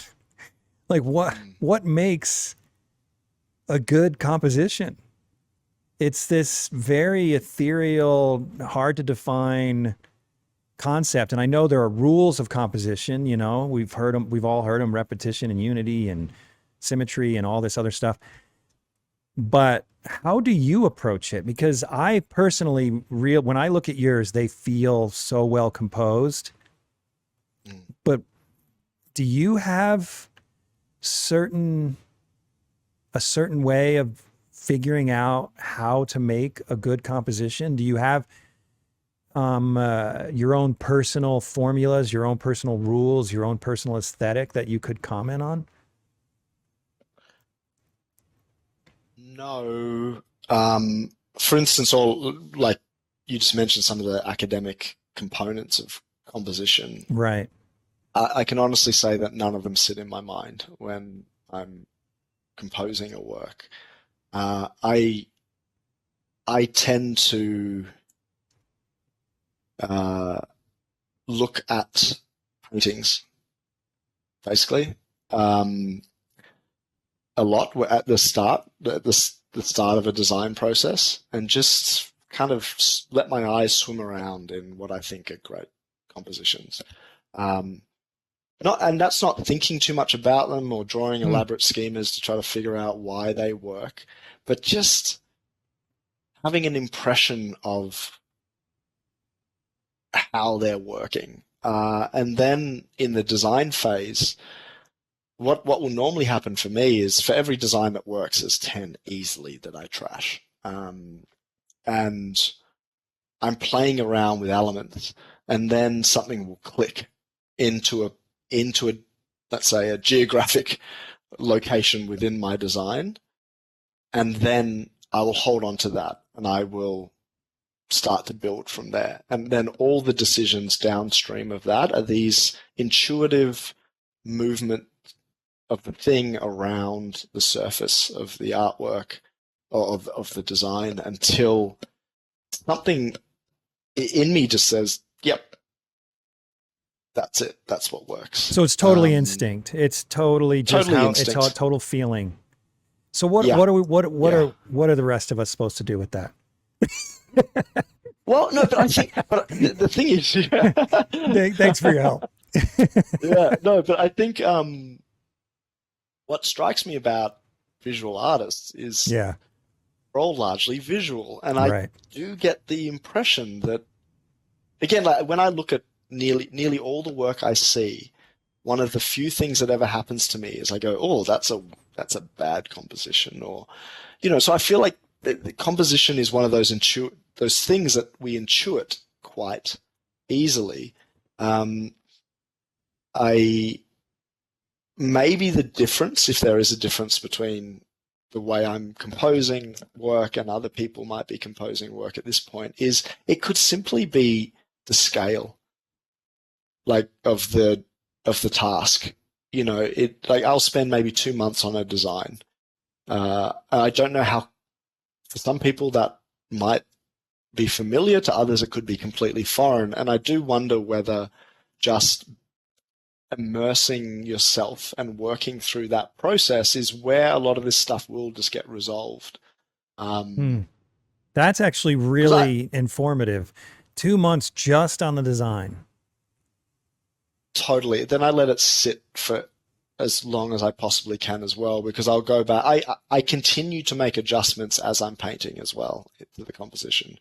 Because there is something about, you have a design that looks great on screen, but then you're faced with a real painting in a real environment and things change. That Yeah. sense that says something is right says something is wrong. And I will go and make some alterations in the design space of the painting. But that actually tends to become less and less true as the painting gets towards the end. I mean, the reference is gone and things are just being changed. Right, right. Because you can just reference the painting itself at that point. You're not, you can kind of, at that point, I feel like the changes to the composition are painterly changes, if that makes sense. And the real way to figure them out for me is just with paint. Right. Do you find that scale makes a difference? So you design something on a computer screen and now you're painting it 6 feet tall or 6 feet wide, and you have a shape that's maybe an inch by an inch, and now it's, I don't know, 12 inches by 12 inches and it's too big of a space. Do you ever run into problems like that? Not yet. I feel like I do.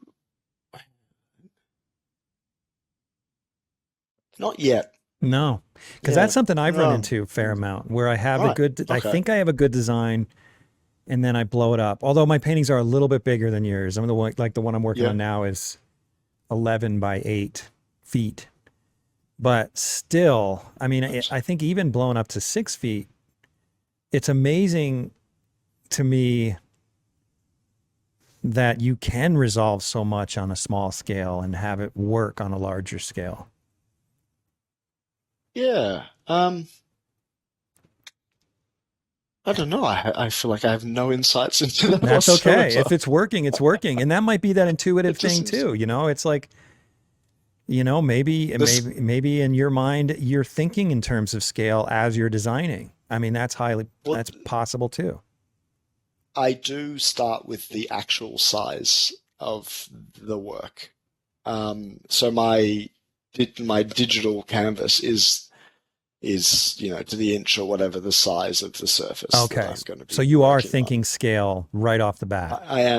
I am thinking scale, and also I have a bit of maybe it's a rule of thumb. Like I really envy painters, nearly all painters, who get to paint faces, slightly smaller than life or life size. I just look at this with envy and admiration for just how beautiful these things are. I work on faces that are, yay big. Hmm.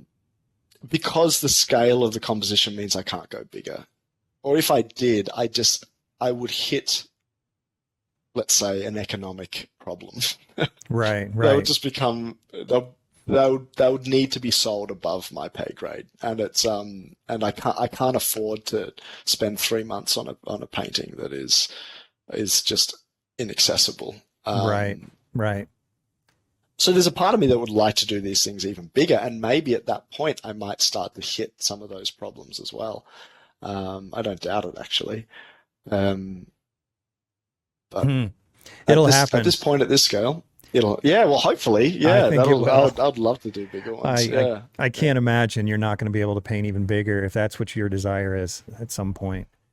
And I'm actually kind of surprised the heads are so small because they yeah, they don't look like they're tiny little painted heads. They feel like complete portraits. Yeah, that surprises That's me that they're that small. I had no idea. yeah. Hmm. Well, that's something that again with my final reference, what I normally have, which is a painting. A lot of my time in the studio is looking at what like that. It's this longing that I'm like, oh, I'd love it to capture some of that these whatever paintings I might have open, and normally they're much bigger in terms of the scale of the face or whatever it is that I'm working on. And then I go through this very awkward procedure of trying to capture and get the form and everything with these brushes that are frankly quite small. Hmm. But Hmm. still try like the part of my mind is pretending in some make believe way that the canvas is bigger, and I'm trying to capture some of that stuff that you might find in works where the figures are larger. For a lot of times I see portraits that are really small and they're done the way I would expect. The way a little head is often painted, very simplified. But with yours, it's like this one right here. It could easily be life size. I honestly can't tell the scale of it. That's impressive. Congrats on that. Um, Thank you, because that's it's nice to hear because it is something I am aware of when I'm painting as one of the effects I'm trying to achieve. So that's really nice. Thank you.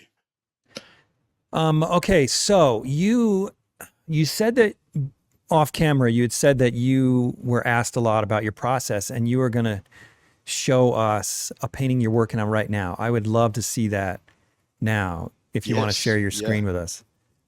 Okay. Yeah. Yeah. So tell us about that. So this is a digital So mock-up in Photoshop right now. yes. I'll let's take it to its Oh my gosh. full composition. So this is what I'm painting at the moment. It's right next to me. So this is because I mean we've talked about narrative and the kind of source inspiration of some of this stuff. So this is sequentially the sequel to the painting you were just showing, which is called Antigone, the woman holding the baby. Okay. And so it's another play by the same ancient Greek playwright, and it's called Oedipus at Kolonos. It's about Oedipus, which most people know of from from whatever. He's a very well fleshed out character in our culture. Um, Killed his father, married his mother, that kind of stuff. Mm-hmm. And so this is the composition as it is being worked on. But this is my file. This is the composition from start to finish. And there's a few little. We can. There's I guess, two things we could talk about if you wanted. One is how I manage the design itself when I'm painting. So I have little um, tricks like this white balance. I don't know if you can see that just here. That little black and Uh, white rectangle. yeah. Yeah, I And that's noticed you just to help. tape those to your canvases too, Yes. occasionally. Yeah, so I have a few of these. Okay, while you're I have thinking, I've another got a one. question for Yeah. you. These are all Yeah, sure. references that you found online? Yes. You got Yes. to be kidding me. No. And it's one of the more annoying parts of my process is searching. Because I spend I said these things take months. A lot of that is searching for references. Is this little And boy again, right here? Is this him like 5 times? One, two, yeah, three, four, five, maybe 6 times? yep, yeah, and No more than kidding. that, I think. Yeah, and so and there were kind of these justifications for repeating the same figures, Oh, I do that all which the come time. back in. Oh yeah, right. Well, Yeah. yeah, and there's kind of there's convenience and there's also kind of cool precedences for why Hmm. why you might do that. But the interesting thing to note is it's not you can do that. You can do anything, Hmm. which can be overwhelming, I guess, at the point where you start saying you can do everything. But this absolute white and absolute dark, I also have taped onto the surface of my painting as my titanium white and my ivory black, just so that when my eyes are flicking between the screen and the surface of my painting, I have it so my eye always has it in the corner where I can see what value that I'm actually painting. Hmm. And because what can happen over a day is you get totally if you're looking at a reference and then looking back, and I'm sure people find this painting not from screens and not from references like I use, but you can start to see values that are not correct to your source, and if that's your aim, it becomes a problem. And so if I'm just staring at the whiteness of the sky, my eye just tends to make it lighter and lighter and lighter and lighter and lighter until almost I'm just painting with titanium white, thinking that that's the right thing. And so I have it there just to calibrate my eyes. Hmm. Um, but then I'll also do, before I even start, I break the painting down into 4 or 5 values that I want to use throughout the painting. And then even when I'm mixing my colors in the morning, they correspond to those values. So I don't step over the values. I don't go as dark. I don't go too dark and I don't go too light. And all my colors are kind of exist within these strips of values. Um, Hmm. so anyway, that's So you because work in the I don't middle know about you. range. You don't have any black blacks or white whites in this entire composition, it looks like. In this, I do have black. This is pretty close to black. Okay. Just in here, this stuff is pretty close to black. But not white whites Um, that I can see.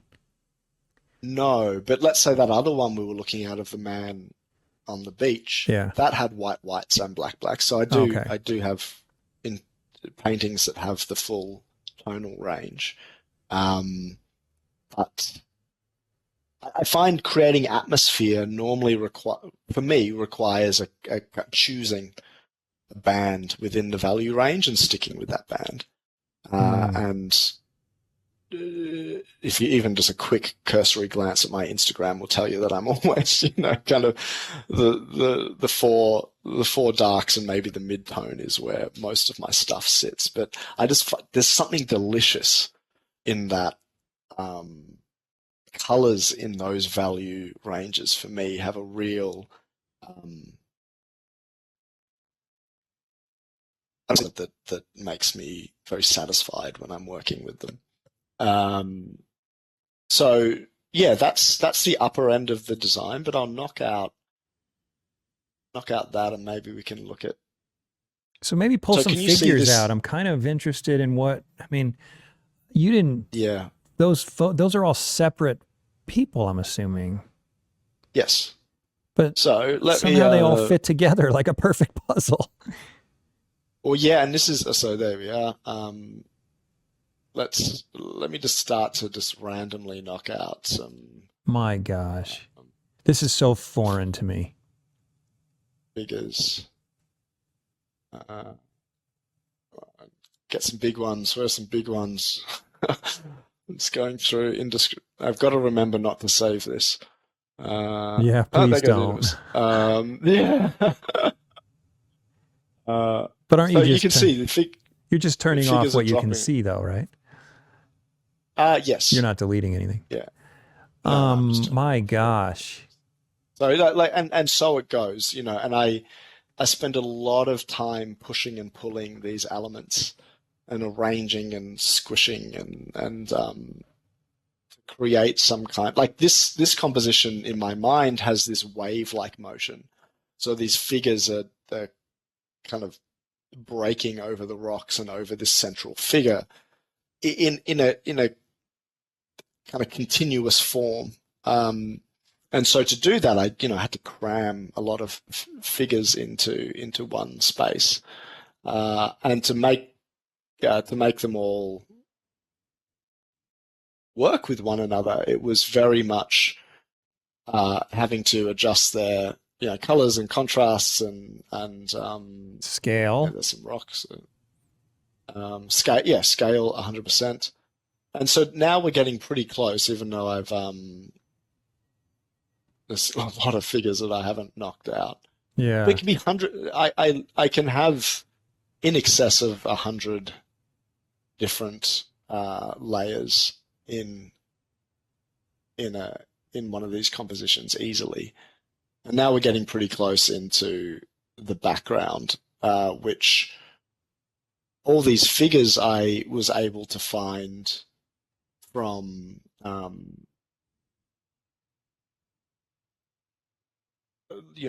license-free sources, but the background I couldn't. I found this real what was to me the perfect background. And let's just say goodbye to the bodies for a second. And I've modified it a little bit. I put these rocks in there, um, changed them around. Right. But I purchased this one, and even there's some kind of sky things that I put in there. And yeah, and so it goes, layer upon layer upon layer, decision upon decision upon decision, and it takes a couple of seconds to click all the layers off, and in my experience, a long time to put them together. Oh yeah. I can't even imagine. Yeah, yeah, and again, one of the most labor-intensive part of that process is the sourcing of the images. Um, and I mean, in if I had no limits on my resources, a part of me might, the easiest thing might be to just get a bunch of people and put them together and get them to lapse over one another and do things like this. But I actually find in that searching and that placement and that editing process, something emerges that I'm not confident my mind would be able to conjure up on its own. Oh, I could totally I see kind of that. like, You might mm, stumble on a pose that you wouldn't have considered doing. yes, And you're like, "Oh, this would look really great here." yes, yes, and the story comes out. This little scale here, um, I have as much as I possibly can calibrated it to a physical scale. Man, you are very scientific about this. That's impressive. Yeah, well, I was like that. That was my sojourn into another career was in the sciences, and kind of kind of being method based really left an impression on me, like the power of what you can achieve when you follow a methodology. Um, but yeah, so I have these kind of these analogs, these physical analogs of what is otherwise kind of all of my digital stuff, and I've tweaked it to the point where I'm pretty confident that they're close to one another, and so I can it means I just don't have to think too hard about it when I'm working. But let's say to go back, we were just talking about you might find an image that suggests something, and you put it in, and it really transforms the narrative. So I found this shoulder with this hand lifting up this kind of pelt here, and this lacerated body underneath. And one of the things with this story is because, famously Oedipus kills his father, marries his mother. He doesn't know that this is what he's doing. He's fated to do it. And it's a big crime against the gods, and he's the sleuth in the first play. He's trying to figure out what has happened, and at the end of the trail of evidence, he says, "Oh my gosh, it's me. I did this." And he blinds himself and goes on this kind of journey to rid himself of the taint of transgressing a divine law, so to speak. And the last play is famous for a speech that Oedipus makes to this township of Colonus, which is where he's arrived at near Athens. And he tells his story and basically says, how can I be guilty for something that I wasn't? I didn't do. I had no knowledge of. It was preordained. I just arrived and this stuff was going to happen. Like, can you hold me culpable for these crimes if I had no idea of what I was doing? Of course, it's a really complicated question, and people argue both sides of the point. But in this reference, like that's in my mind when I'm trying to design something like Oedipus, and he's lifting up his whatever vest thing, and he's got the scars. And in my mind, I'm like, this is his argument. He's showing people the scars of the knife fight that he had that ended up killing his father. He's kind of showing his story and convincing his audience that I'm not the guilty person here. And then, the cocking of the ear is he's blinded himself, and at this point, he's really becoming a divine figure within this story. So the whole idea is you start as this wretched, broken human, and by the end, he's almost godlike. And knowing this and enjoying the story and the power of the story and how it affects me, these images, I just found them. And when I put them together, it clicked. I'm like, yep, this is going to work. And then about a month and a half later of just eye-watering minutia and annoyance, the design is there at the tail end. Sorry, you probably didn't need a breakdown of. No, that was really interesting. But I got a weird question yeah. though. This is something I go through in prep, and I'm just curious if you ever deal with a similar thing. But for some reason, my anxiety level is good and healthy when I'm painting, but when I'm prepping for a painting, I don't feel like I'm working, and it's really difficult for me. And if I spend months working on something and not putting paint to canvas, I feel like I'm not working. Do you ever go through that where you're like, I got to get to paint. I've been prepping for months. I got to get to the painting already, and like start to get anxiety build up or anything? 100%. It Oh, you actually do? is something that, and it's got to change because it really affects me. It makes me kind of a bit miserable and a bit stressed and Same. anxious. And like at the very start of the conversation, I said, like, a lot of people have got quite a fractious relationship with Instagram, let's say. And it's so in one sense, so unhelpful to see just amazing work after amazing work being created. And I'm, we're sitting here designing something that maybe if I'm lucky in 2 months, I might be working on an easel. And it's real. Like, I don't know. You said it. You summed it up perfectly as the experience of it. I feel like it's. I still feel like it's not work, or not a part of the process. When I think about it, you're an idiot if you like to think that, which is probably a very unhelpful thing to say to yourself. Right. It's irrational, but it's real. Yes, it's irrational. It's a real thing that you feel, but I would love to come to a spot where I feel as much as I know cerebrally that if we didn't sit in these long-winded preparatory processes, then we wouldn't be doing the kinds of work that we do. Right. No, you have to do it.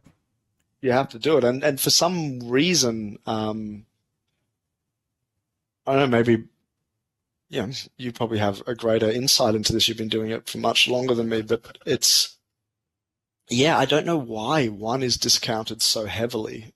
Um, I mean, the kind of, I guess, obvious answer might be because, paint is paint and painting is painting, and at the end of the day, it's a painting, and so that seems the most legitimate use of time. But yeah, Well, I have a theory on that too. And I don't know. I mean, all I have is theories. I really don't know anything, join the but club. Let's just share theories.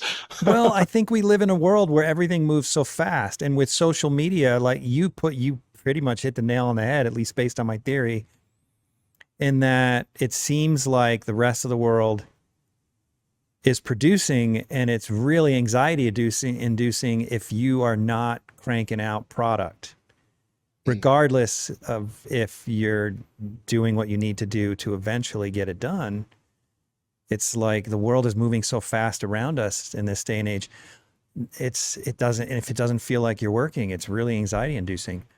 But back in the Renaissance, and prior to modern technology and especially social media, you know, everyone was working on projects that took them years. Everyone was, and everyone knew it, right? I mean, Yeah. Da Vinci hardly ever finished anything, and Michelangelo spends 2 years working on the chapel, and however many years working on everything else he's doing, and everyone is at a slow pace, Yeah. right? But when you and I are working, it seems like the whole world is going at lightning speed, and we're staring at our preparatory work for months at a time. It's Yeah. really challenging. Yeah. I don't know if And that's this is really it. maybe I don't know. Maybe they were that stressed out in the Renaissance too. Well, maybe Michelangelo was like, I got to stop doing cartoons and get to that ceiling. Who knows? yeah. Well, maybe. I mean, I think they had more existential threats like the Black Plague or being Yeah, invaded by another, that's true. kind of They had other merchant things to worry city or about. something like this. Yeah. We're such babies. Um, yeah. Not that we haven't just, lived through, a global pandemic, but still the Black Death, that was nothing to be Yeah, that puts it in scoffed at. But perspective. yeah, there are these other parts that come with this technological progress, which are difficult, really difficult, and that perception of whether you're doing enough, whether you're staying, whether you know people care enough for you to survive in your occupation, like that. Having just started, that's a really if I was going to say I've got a kind of work-related anxiety at the moment, is this going to work? Is one of the constant things, and that feeds into this. Oh my God, I produce nothing. I produce hardly anything in a year, and I'm saying this with no doesn't. I'm not going to all of a sudden have a kind of answer to how I deal with this gracefully because I just don't. I just go, it just kind of is this undercurrent that kind of permeates most of my painting existence. Um, Well, I appreciate your authenticity because honestly, one of the things I think that I value most about this podcast is just being able to, I don't know, relate to other artists on a personal level and not just on a craftsmanship level or, a work relationship. I mean, I think so many of us deal with certain anxieties that kind of come with the trade. yes, and like a lot of outside of the arts, people who are like, to be in a volatile occupation, when you have commitments in life that are important, like you have a family or mortgages or whatever is it becomes a real thing to, can you do this? Can you survive it? Or continue to do it in a way that allows you to live the life that you really want to live, which is ultimately, I don't know, there could be painters out there who value painting more than anything else, but for me, that's just not, that's obviously not true. When when you realize, in my case, that you don't value painting higher than some of the other things in your life, like your commitment to your family, or your children, and so forth, you realize that it matters that you are able to remain solvent, that you can afford the life that you want to, or are living. And so I can part of my if I have an anxiety around work, it's at the moment it very much is, can I keep doing this? Because I can easily imagine a scenario where, let's say, just the wells dry up and no one's buying work, and that signals the end of doing art as an occupation, at least at that time. And I've had that before. I mentioned at the beginning the trajectory of my artwork. A lot of it was I didn't keep going because I just couldn't make a living out of it. So it's something I could imagine happening again, and that comes down to values. Like, yeah, if you, I could imagine that some people, they would keep painting no matter what. Hmm. Um, Well, you don't have that luxury when you have a family. no, no, it would require quite a callous move to Hmm. disregard these other things that tend to happen as your life goes on and you get older. You can accumulate responsibilities that are higher than yourself, um, and you're no longer, you can't just do whatever you want. But for the time being, that's why I think when people say they're so, um, they feel blessed, or whatever the term might be, that they can do artwork um, as a living, because it's crazy when you think about it. Like, if you can make a living out of it and still do the work that you want to do and you're happy doing it, I mean, it's just an amazing privilege in life. I mean, to have a job that you're that into, and um, services quite a lot of your own personality. Because at the end of the day, most artists are these lone wolves who spend a lot of time in isolation figuring themselves out and what they want to make creatively. Not Hmm. many jobs require that. Yeah, but you know what? Often heard a statistic, apparently not often enough because I don't remember the exact numbers, but that like 90% of small businesses fail in the first 5 years. So Yeah, I think that what it is about being an artist isn't being an artist. I don't think it's that. It's being a business owner, being self-employed, having to come up with your own product, be your own yeah, salesperson, be your own marketing person, collect all the money, take care of the finance, deal with financial stuff, everything. You're a business owner. And I think that, to me, I feel like, excuse me, to me, I feel like that's the thing that makes being an artist difficult. It's not making the art, it's running a business. yeah, You know, it's yeah, tough. yeah, yeah. Well said. I mean, you're absolutely right. Even the last year and a half, you end up, you have to deal with insurances and all of these kind of things that you just, yeah, it didn't occur to you. And if you've never been a business owner before, like I haven't, then a lot of this comes as a surprise and as something that you're not yet skilled in. And yeah, and maybe this connects into that brief discussion we had about the change in economic reality for artists over time. You have periods of history where artists live and die by their patrons. And whereas now we live in we're more commodified now. We're very much a part of a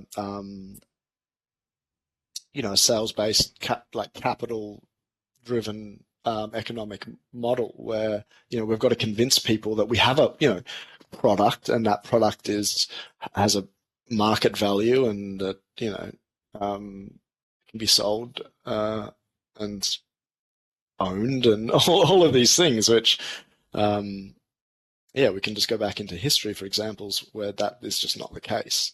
The Sistine Chapel wasn't painted so that it could go on the market, under the hammer of Sotheby's or something. Right. Um, I want to ask you one more question. So, what are your plans, or what do you see happening in the next few years in your career? Do you have any major goals for your work? Um,